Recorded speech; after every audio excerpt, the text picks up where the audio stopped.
Сайн байна уу? Аль зэн? Энэ удаа таны амдч буй гэрт ч бас аюул байж болохыг хэлэх гэж байна. Энэ нь яг юу гэсэн үг вэ гэдгийг бүгдэд нь тайлбарлая. Амдч буй гэрт ямар аюул байж болохыг хамтдаа харцгаая. Юуны өмнө гэрийн гадмалаа юулфарцаа.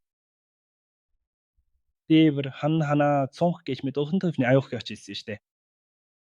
Жишээ нь дээвэрт ань цав гарсан бол бороо гэрийн дотор орж ирнэ. Ань цав байхгүй эсхийг шалаарай. Үүнтэй зэрэгцээ та анхаарах зүйлс бий. Цагаан шоргоолч ирэхээс сэргэлэх арга хэмжээ авах, мөн их хэмжээний бороо орох үед тэр бороо гэрийн дотор орохгүй байхаар бэлтгэл хийх зэрэг нь маш чухал юм. Одоо гэрийн дотор аюулгүй эсхийг шархацгаая. Юуны өмнө хаалганы ягийн тойронд юм тавихгүй хэвтэй. Гамшиг тохиолдсон ч шүд зүгтах боломжтой болно.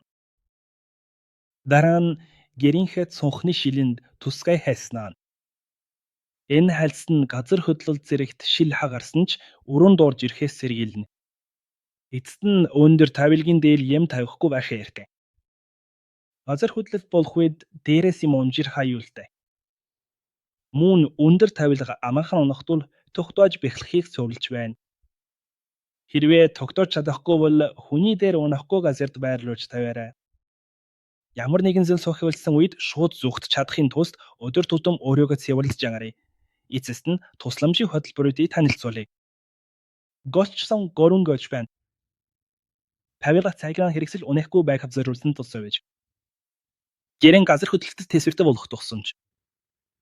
Хоосон байшин зориулсан тусамж. Таны эрхэм гэр байшин гамшиг нь улмаас эвдрэхгүй байхын тулд эдгээр тусламжийн хөтөлбөрийг ашиглах талаар бодож үзээрэй. Үлсэнд баярлалаа. Дараагийн видеовч бас үзье.